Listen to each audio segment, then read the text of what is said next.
Okay, we are going to get started.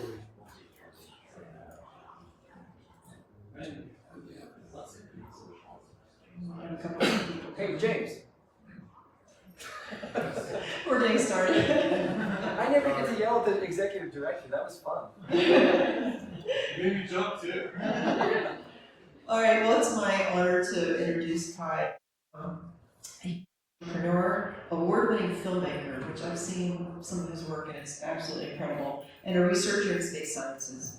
At Northwestern University, he worked in machine learning, applied to data analysis at LIGO, the Gravitational Wave Observatory. At Arizona State University School of Earth and Space Exploration, Kai developed SIMOC, an agent-based model with educational interface for human habitat on Mars, hosted by National Geographic since 2020.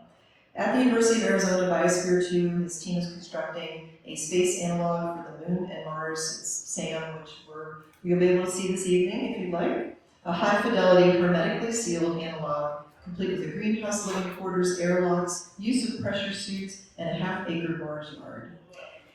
Kai attended the Mars Desert Research Station with crew number 134 in 2014. He attended International Space University in 2017, and in 2019 he completed construction of Tanzania's first research-grade astronomical observatory with Astronomers Without Borders. Kai, over to you. Thank you, appreciate it. It's somewhat embarrassing when it goes on. I'm like, God, did I write all of that? So thank you for making it through that.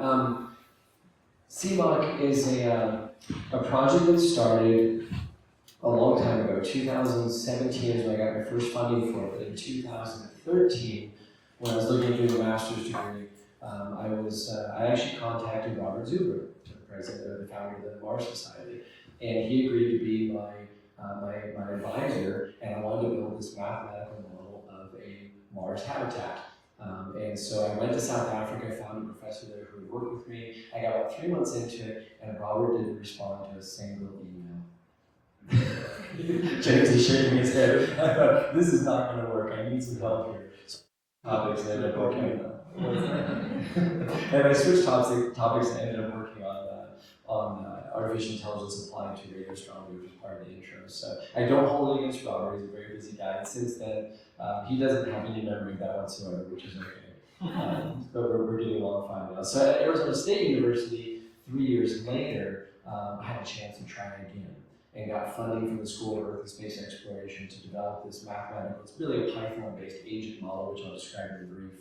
And then we created, I'm going to talk about two things. One is the simulation itself, the simulation model, and then we developed just recently a live version, which is taking live data. And I'm actually going to pass one of the sensor arrays around from SAM and let everybody breathe into it and do what we want with it, and you'll see the data change. Unfortunately, we have a technical challenge in that my laptop absolutely has no way of connecting to that cable, and the machine up there has no desire to connect to my sensor array. So we're just going to pass it around and we can look at the data after we're done with the talk. SIMOC itself is usually about a 45-minute presentation, so we go this pretty fast to make sure that we have time for conversation at the end. So I'll give you the crash course. So this is I'll talk briefly, as you're sitting here, I'll talk briefly about what is an agent-based model. So we usually think of computer models as being mathematical formula, discrete formula that have a particular function, a number of variables in and out on opposite sides of the equal sign.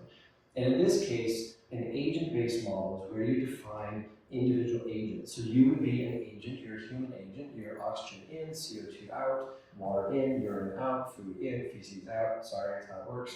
And in that case, you might be different than James, might be different than Colleen, might be different from a different proportion. Each one of you has got a slightly different version of that. So if we define individual agents for each one of you, we would actually do a metabolic study and say, okay, what is your metabolic rate versus someone else's? When you do that, coupled with hundreds or thousands of other agents, even though each one of those functions is a simple mathematical, just arithmetic, right? It's just plus or minus, grams of this, grams of that, milliliters of this, milliliters of that. But when you have hundreds of agents interacting in each time rotation of the model, you get complex what's called emergent behavior. Emergent behavior is the kind of behavior that's unpredictable or difficult to predict, in the sense that they start interacting in a way, especially if you throw in a few random variables, just slight nuances, in the workflow of that agent-based model, you get some really interesting outcome. So that was the approach that we took to SIMOC, and it worked out beautifully. It's really amazing. By the way, agent-based models were originally not developed for, but really saw first use in trying to study the stock market. So technically speaking, what we build, because it's so easy to reprogram, it's just a single text file, we can actually do stock market predictions with the same thing. I should try that to make more money so I can get more development. So in 2017, 2019, I was at Arizona State University. I was kind of adjunct visiting researcher, got funding for 2 years, took a capstone team, developed the first model, demonstrated its use, got more money, and then hired some of those people and took it into my company and ran with it. Well, in 2019, I was here at the University of Arizona, Biosphere 2, my first time here, lived here for a month, and did my very first plant biology experiment. I'd never done one before, it was really hard. And so just through those doors, underneath Leo, the old agricultural biome of the original biosphere, there for 2 weeks, about 12 days, came in at 8 o'clock, 12 noon, and 4 p.m. 3 times a day, at midnight, to analyze the data of this plant growth actual experiment. I was looking for the sigmoid function, which is an S-curve. So all the data we had worked with in the past came from NASA, and NASA's data really was all averages. You see, well, here's the weight of a dry seed, and here's the weight of the finished plant, and he created a linear average. Well, that's not how plants grow. Plants don't grow exactly 1/2 of 1 inch every day. You go outside, you have nothing, and these plants are going to come up, and then you come out the next day, and they're bursting through the ground, and 2 days later, they're a foot tall. That's slow, fast, slow. This is the sigmoid function. We didn't have that in our model. So I came here to learn how to do that, how to do my plant biology experiment, how to capture the wet biomass accumulation. We extracted the data, created the sigmoid function, injected it back in, and it created that nuance. It created our first nonlinear function within the model.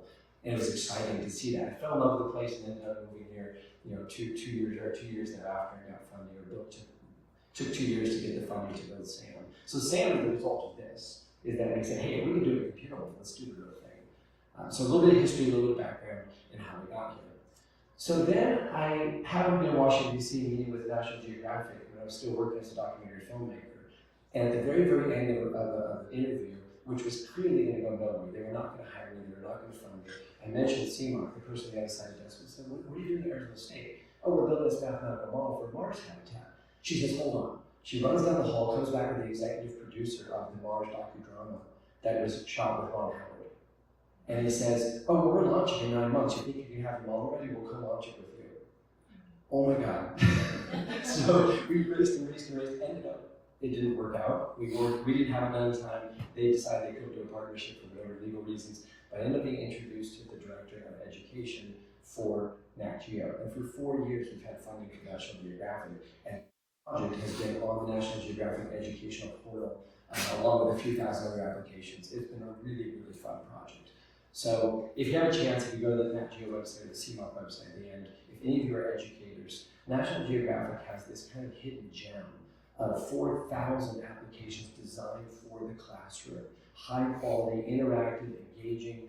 Some of them are videos, some of them are interactive, some of them are tutorials. Really pretty amazing resource that isn't very well marketed. So now I'm going to take you through the actual interface. Thank you for let me give a little intro. Can you read that from there? I can't read from here. No, just barely, not very well. Huh? Okay, so the top one says Mars, and the one underneath it says Biosphere 2. So a year and a half ago, John Adams found the funding to hire my team, separate from my work here, to build a model not only of a Mars habitat, but also of the original Biosphere 2 experiment, where you're sitting today. There were 8 people locked inside this building, where you're sitting, including Biosphere for 2 years. We went back to all the original publications. We extracted the data. There was no computer model. We had to literally take the graphs and highlight the individual dots on the graphs, rebuild the graphs, put it into an algorithm that then generated the data to reproduce the graphs, to extract the functions, to put it in the model. One of my team members, Grant, just did a fantastic job. So when you go to the website, you can choose Mars or Biosphere, and you can actually modify. Can you go to the next slide? Come on, please work. Seriously.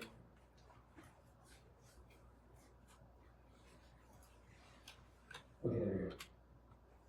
Okay, good. These things never work. So this is the some of the the page in which you do your configuration, basically the configuration wizard. And so you get to choose your start date, your mission duration. You can choose up to 2 years as the original one. You also get to choose the size of the biomes. So you can change the dimension. You can run the original experiment as it actually ran for 2 years and see what the outcome is. And the outcome is that they ran out of oxygen by day 500. From 22% down to 14% nominal in 500 days. We now know why. They didn't know why when they were inside. It took another year of research to figure it out. But the beauty of it is that then you can, now we know that concrete was one of the number one factors. We know that the reason that they're running out of oxygen is because all the carbon dioxide being produced by the humans and by some of the other things within the animals and such within the habitat was being sucked into concrete because it takes years and years and years for concrete to really dry. Some of the concrete had just been poured a couple months earlier. So wet concrete is a CO2 sink. And it drew all the CO2 in. Well, CO2 is carbon and oxygen. So it's permanently sucking in the oxygen. You don't get that back. It's not recoverable. And so that's why the carbon, that plus the microbial activity in the soil, which is very, very rich, was producing a lot of carbon dioxide, which was getting sucked into the concrete. So you now get to go back, or if you're a K through 12 student or a citizen scientist, you can say, hey, what could we have done different with the original Biosphere 2 so they didn't run out of oxygen? So now it becomes an experiment. You build your hypothesis. You say, well, what if we change the parameter of the concrete? Right, so moles, what if we change the parameters of how much carbonation has occurred? The older the concrete, the slower the carbonation process. We could slow that down. Or maybe we change the amount of food they start with, etc. It now becomes an experiment. You can run the model again and again until the biospheres don't run out of oxygen. So we take what too often is declared to be a failure. Biosphere 2 is not a failure. There's no such thing as a failure in science unless you fail to do the experiment. If you learn something, you succeeded. But now we can learn something and say, well, what could have been different? Maybe we get rid of the desert biome because it didn't really produce any food. It didn't produce a lot of oxygen. What if we get rid of that and replace that with a larger agricultural area? So we can start moving things around and redesign the entire habitat. So we also get to choose from all of the food cultivars. So you can choose how many different foods you want. And in fact, they did this. There's a lesser known second mission Biosphere 2 that ran for 7 months. They cut the number of food cultivars, not the total quantity of food, but the quantity of different foods down, so they had to manage less. They also reduced the team from 8 to 7 people, and they put synthetic lights over the garden to increase productivity, because it was 2 years of El Nino year, or 2 years of El Nino, so they had limited sunlight. And so they themselves were doing the experiment the same way you can now do in this model, and found that they did much better in the second mission. So this is the interface. Typically, if I had a full time, we'd actually do a live presentation, and we would go through and play with different variables and such. So you can see there are 8 people. There's Jane and Tabor and Mark, and we were going to name them. The problem is that if your people die and you feel like you just kill off the biosphere, so we decided not to name them. So this is the interface, and it gives you a lot of information. It's rich information. On the right-hand side, that's a scrollable interface that gives you every single detail down to the fractions of a kilogram of how much water you have left, how much oxygen you're producing, how much. It's a full detailed readout, and then you've got bar graphs. You have real-time carbon dioxide monitors, and you also have the health of the crew. The crew goes from white to yellow to orange to dead. And there's a lot of other screens and such that exist with this. Okay, so now we're on Mars. Now we're switching. If we've gone back to the logged in again, we choose Mars instead, which is the original function of SIMOC. And so again, you get to choose from these presets. You can choose one human with no CO2 scrubber and no plants, and you literally just run out of air, depending on what you do. So you can set it up like to say, well, how long can I breathe in just this volume of air as a buffer? And you get to learn from that experiment. Or maybe you do human and radishes. Radishes are pretty good at converting carbon dioxide to oxygen. So you have just radishes, not much of a diet. You probably get really bored after a couple of days. You have some really spicy breath. But the one human and radishes gives you a baseline. Okay, just one food cultivar. And you could go through and run the experiment again and again with different foods to establish which food is the best one in CO2 sequestration, for instance. And you also get to choose the small crew coordinated with Mars, the number of inhabitants, etc. And then on the right-hand side, you can switch from the layout to the graphs, and it shows you how much power you have left, given the number of solar panels you've chosen, and how much space in your garden you have left in your agricultural biome. And this is a list of all the different foods you can choose from. And on the right-hand side, there's also a reference. So we have about 20 different pull-down references that teach you about what you're selecting. And again, the interface. And so again, we usually do a live, the live is going to be the live version instead. But here's what I think is really beautiful about this. This has been used in classrooms all over the world now. And a lot of people look at this and say, oh, nobody has the attention span for that. Kids don't watch that. And my response is, kids have had an attention span for 1 million years. You can't tell me that in less than one generation, suddenly the DNA is different and that we just lost our attention span. And the reality is, we haven't had a single complaint from a single teacher in a single classroom. None. The kids dive into this. They love it. It's like this huge investigative, it's like an investigation or a mystery. So they start reading the data and they try to figure out, you can grab the scroll bar at the bottom and go back and forth and go forward in time and back in time to just to the point where you run out of water, you run out of air, you run out of food. Like, okay, why did that happen? What did I do wrong? They make a new hypothesis, they run the experiment again. And it's really, really fun to see. And again, in a longer presentation, I might give some examples of what the teachers have done. One of the coolest things was an English teacher who wanted to teach science named Gretchen. She wanted to teach science in her classroom. She had the kids build a Mars habitat out of a giant refrigerator cardboard box. So they took a cardboard box, they got to paint it with some watercolors and duct tape, and they carved it, and they had a door that opened and closed. 2 kids went inside with the original prototype of SIMOC Lab. And they locked themselves inside for a couple of hours. They'd already done their hypothesis, they already built the model. And then they watched the CO2 levels rise. They compared their model to what actually happened. These are 6th graders. And the point of doing it as an English lesson is that they had to write about it. They had to write a proper data summary. It was beautiful, absolutely incredible. And that's been published now around the world as an example of how you can bring experiential learning, data analysis for 6th graders that supposedly don't have the attention span. We haven't seen that. So if any of you again are educators, let's stop telling ourselves that we don't have the attention span. Maybe we don't because we keep telling ourselves that. If we give something interesting, people will do it, they'll dive in. Okay, so now to SIMOC Live. This started partially with Gretchen, my teacher. She was the first one to receive a very, very early prototype. But really what we needed something in SAM. So we thought, well, hey, we've already got this interface. We spent all this time, all these years building this web interface with the Python backend and CSS code. What if instead of using a synthetic model that's generating synthetic data, what if we injected live data? So as an experiment, one of my team members, I bought an Adafruit Raspberry Pi, Adafruit sensor Raspberry Pi.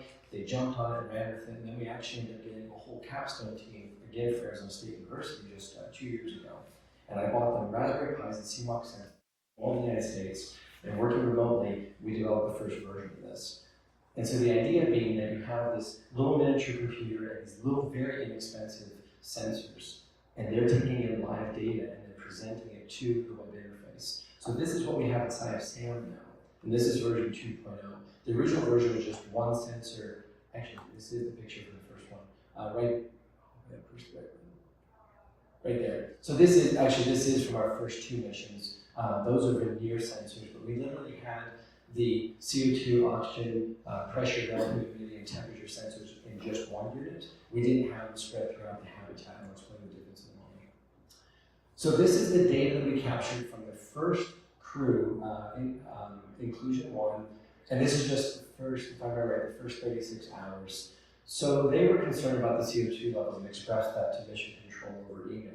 So I download the data, I have backward the data in the cloud, I download the data, I wrote a narrative. Without talking with them, I circled all these points, I looked at the timestamps on the bottom, and determined when they had dinner, when they went to sleep, when they woke up, is someone standing very close to the sensor, when they opened the valves on our suggestion to reduce the CO2 level and get more air flowing, and when they woke up again.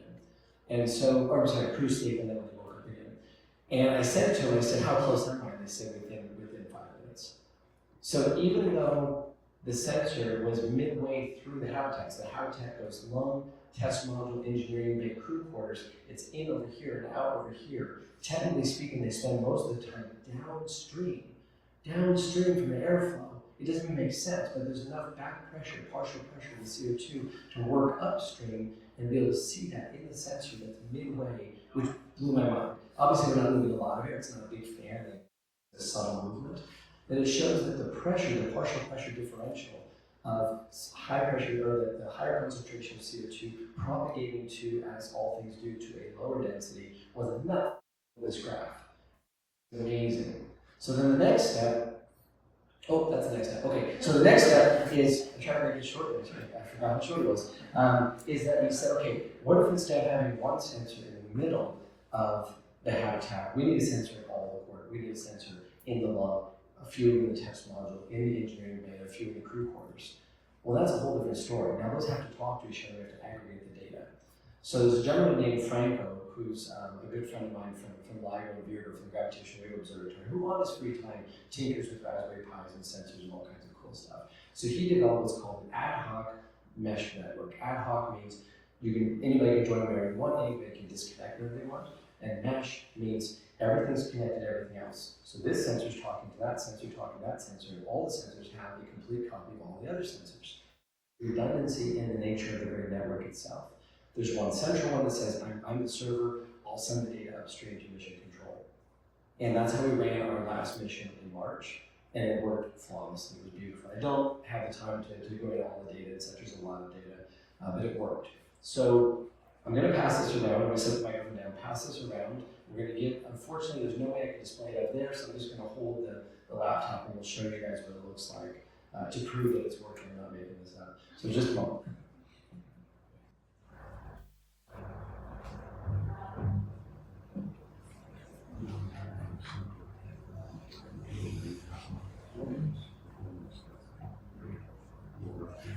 This is part of the demonstration where everything always blows up.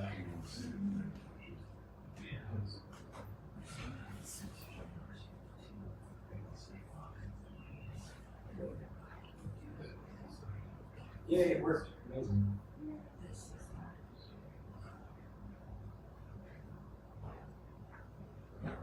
Okay, so there's data going, just for net. I know you can't all see this, but just for now, we can all move on. Okay, so you'll see the data coming in, and there's different sensors, 3 different sensors on this board. Now this is a Raspberry Pi Zero. If you guys are in the robotics world or kit computer world, pretty amazing. It's not even this big. It's inside the black box. It's less than the size of a stick of gum. It's a 64-bit processor, dual core. Amazing. $27 for the cheap version, $45 for the expensive version. It's the cheap version.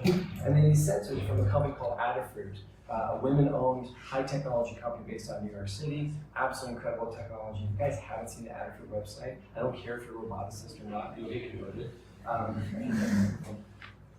And so we took the Adafruit sensors and combined them, and we're not the first to do that by any means. But what is unique is that because my Python development team, one of the team members, Ezio Melodi, is one of the core Python developers for the entire programming language. He's one of 20 people in the world that builds Python. And so he's able to go in, improve and modify the actual device drivers, and we went back to Adafruit and said, hey, here's a better version, which we're pretty proud of. So this, I'm going to pass this around and try to get the best way to do this. Maybe what I'll do is I'll take both of these around so you guys can see the changes we're going. I'm going to have to put the microphone down.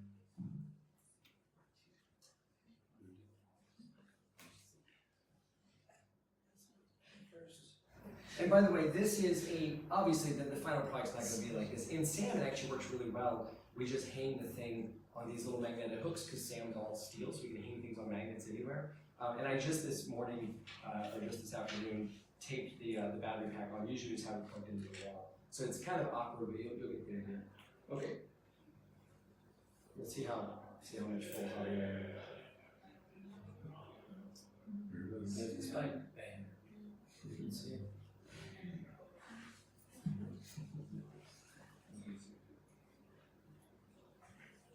Hi, what was the room CO2 when you started? Oh, what was it? It's actually 1,500. Thank you. Which is a little bit high. It's probably more like 1,200. One of these sensors isn't. We haven't calibrated it, and it seems to be running about 200 high. When I know it should be 400, it's usually at 600, which is normal. Thank you.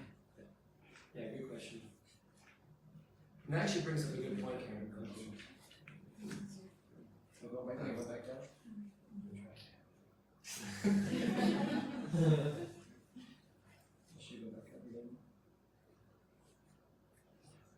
It's about 1 data point per second.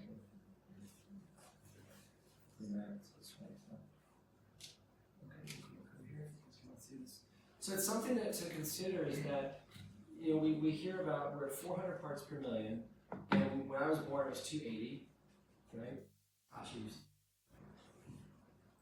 And so obviously it's scary. It's scary to see the CO2 levels rise worldwide.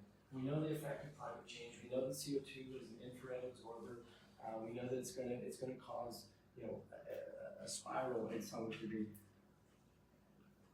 But at the same time, we were all sitting here in 1,200 parts per million, even if it's off by just a few, right? We were all sitting here at 1,200 parts per million. Do any of you have a headache? Any of you dizzy?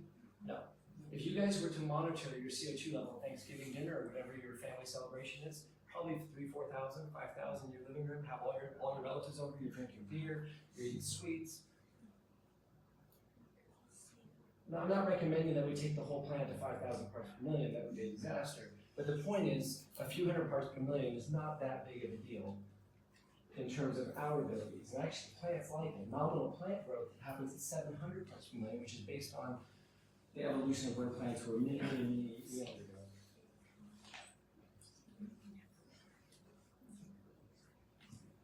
You guys saw that? Okay, good. So again, I'm not in any way trying to take away from the import and the scariness of what's happening worldwide, but the good news is that the space station's been running at, okay, I can pass the chart. The space station's been running at 5,000 parts per million for 22 years. They're only recently bringing it down to 3,500 because they did see some, when you're there for a year, 5,000, yeah, you probably won't be as good at math as you were beforehand. But there's no permanent damage, right? It's just temporary. U.S. submarines, I was giving a talk last year to an astronomy club in North Phoenix, and I said U.S. submarines are run between 5,000 and 10,000. And two guys in the audience raised their hand, and I said something like, but that's not published, we just heard. And two guys who were former Navy officers who worked on the submarine said, it's true. And they said they had special medicine, some kind of pill they took that helped them deal with it. Because we know that there is cognitive decline at 5,000 parts per million. Your math skills aren't as great, you might have trouble, talking at some point. So I don't know what they take, but some kind of pill that helps them deal with that. And they don't want to be capturing more CO2, even though they have CO2 scrubbers on board, because the more CO2 they capture, the more they have to offboard. They have to put it out of the submarine. And the sensors on the surface, the enemies, can hear the CO2 bubbling into the water, believe it or not. So they want to off-gas as little as possible, as slow as possible. Pretty amazing when you think about that. Like, you could hear CO2 coming out of the submarine. You think that the big nuclear engine would be enough.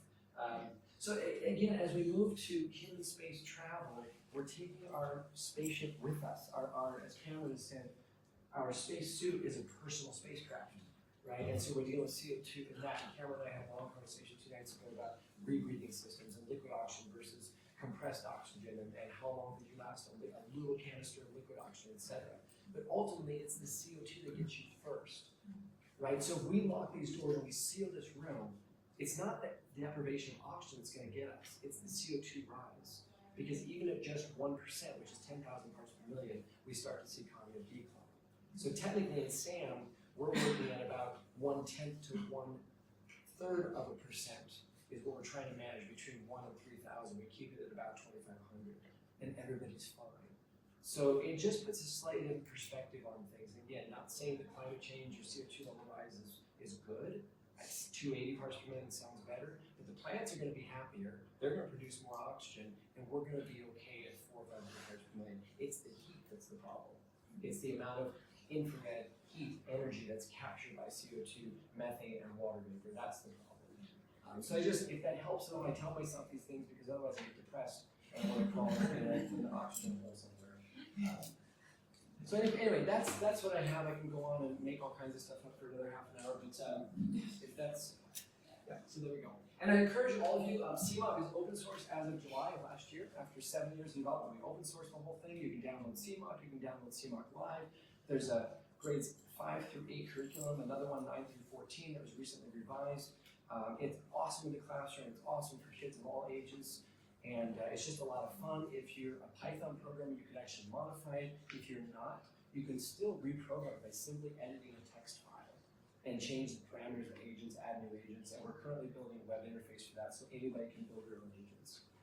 So Cameron, for instance, you could build an agent that describes, you could model your spacesuit, tiny little spacecraft in SIMOC, and your agents would be your cooling system, your CO2 scrubber, your rebreather, and yeah, it's pretty amazing what you can do with it.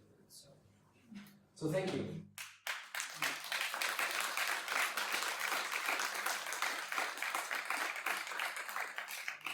see which one of you is really, really full of CO2. So any questions? I know I gave you guys the fire hose. Yes, sir. If we were to buy these components ourselves, I know you said you'd ship it out if you to all the analog stations, but is it possible, like, if we were to buy these components, is there a place to download the software and upload it? Absolutely. That reminds me, I need to put a list of those components on the website. The website's sorely behind it and focused on SAM for last year.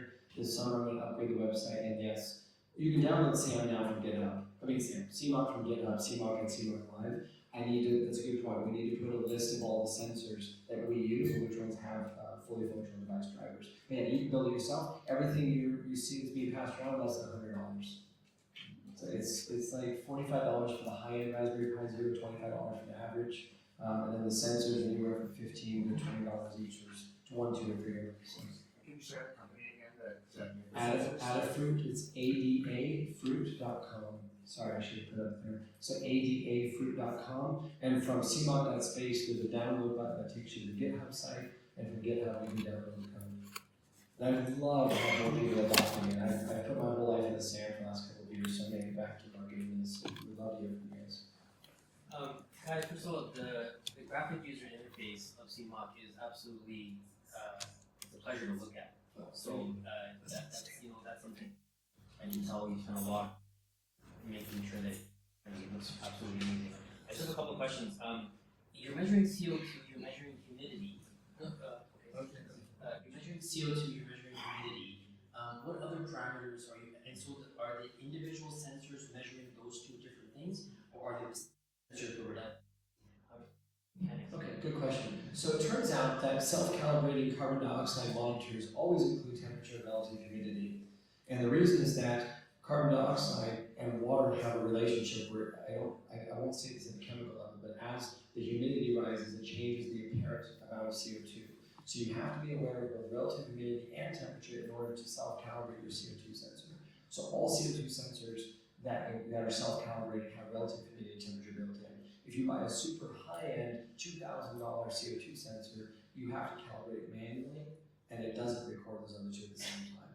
Different approach. We also record, with the veneer units, we record oxygen. Adafruit, to my knowledge, does not have an oxygen sensor at this point. We have pressure because we're in a habitat that's pressurized. So we have both the old analog, I shouldn't say old, we have the standard analog magnehelic gauges, which always work. There's no battery, no electricity required. Then we also have the digital version for pressure. And then we're also recording VOCs. The VOC one's a little iffy. Like, what is a VOC? It's not just a thing, right? A VOC, volatile organic compounds. As I'm shuffling my feet on the carpet, I'm kicking out VOCs. There's a breakdown of the plastics in this carpet, unless you have a wool carpet. Everything we wear has VOCs. So what is it we're trying to capture? On the one that's being passed around, I believe there's free hydrogen, which can be considered VOC in large quantities. There's some kind of ethanol sensor, and I forget the whole chemical reaction, but there's a number of products that we manufacture that give off various forms of free agent alcohol or free agent molecules that represent alcohol, and those are bad for you. In the outdoor world, the UV breaks them down, but when you're inside, it doesn't. So I'm not an expert in this. I hope I'm not making this up too much. So then the Adafruit has hundreds of other sensors, and we'd like to incorporate more of those. But at this point, it's CO2, relative humidity, temperature, pressure, and we're starting with VOCs. We want to better understand what that sensor does. Any other questions? Yes. So one of the things I noticed when you were looking at the CEO levels and you look at the behavior of the individuals, is there any way to add into your simulation another factor of behavioral indicators that you feed into that help just give another facet to it? Okay, so the question is, could we add behavior? And behavior, you mean like personal behavior, like I'm being grumpy and being really mean to my crewmate? So I know that doesn't happen very often. never happens. I'm always happy. Unfortunately, some of my crew members are in this room, they know that's not true. So we could. We're also trying to be careful not to gamify CMOC. And so the moment we can have random variations in metabolic functions, random variations in how long they sleep. Yeah, even random variations in their fecal material, their processing of food into feces or into urine. At this point, we're not taking into account the personal behavior aspect. It's really hard to quantify that. And it's really hard then to determine, well, what would be the outcome in a model that's principally looking at the quality of your air and the quality of your water and the quality of your food. Unless somebody's really grumpy, goes off the deep end and eats all the food and everyone else dies, which would be interesting, but it's more of a game environment at that point. What I'd love to do outside of my team is find somebody who takes SIMOC and does gamify it. I think that'd be really, really cool. Last year at the Mars Society conference, there was a gentleman who took SIMOC and put it into, just 1 month or 2 months after the open source, put it into a VR environment. And so it was really fun, even though I think we're all kind of nauseous because he was doing a live feed from his headset. So as he was looking around, there's this huge 50-foot screen and everyone in the room feeling like they're dizzy. And then SIMOC shows up and I think, that's SIMOC. And after he gave his presentation, I raised my hand and I said, thank you for using our product. So if we could find somebody who's a game engineer who wants to take SIMOC and gamify it and put it into an existing more human interaction model, that'd be a lot of fun. It'd be fun to have scenarios where how does someone's behavior change this kind of data? Do you have any ideas on that? Well, yeah, actually my research is game-based and using different, not just learning agent-based modeling, so I'm very new to this and we need lots of partners. But using game-based data as an indicator of behavioral interactions, that would be either a feed or it could be like a passive monitoring feed into a simulation like that. Very cool. So that she was explaining that you're in game. Is it game design? You're actually working in game design or incorporating that in your research? Well, I'm trying. Yeah, well, off-the-shelf games. I didn't want to make a game, so using Star Trek Bridge Crew. Cool. We're using Star Trek Bridge Crew. Okay, nice. Nice. Because it's a cooperative game where it's everyone's all in or not, and so you have individual feeds and can monitor kind of like how they interact. And I'm looking at just the gameplay as their behavior, but we can absolutely create a model where if that data feeds into something else. Well, thank you for that. I'd love to hear from you. And because it's open source, and because we've got 7 years of development, we have a really, really strong agent-based foundation. It's very different than the one that comes with Python. Python has one built in. It's very simple. And I think you'd enjoy working with ours. It's fairly well documented as well. We have an entire developers county as well. So yeah, definitely catch me afterwards. Any other questions? You guys are great.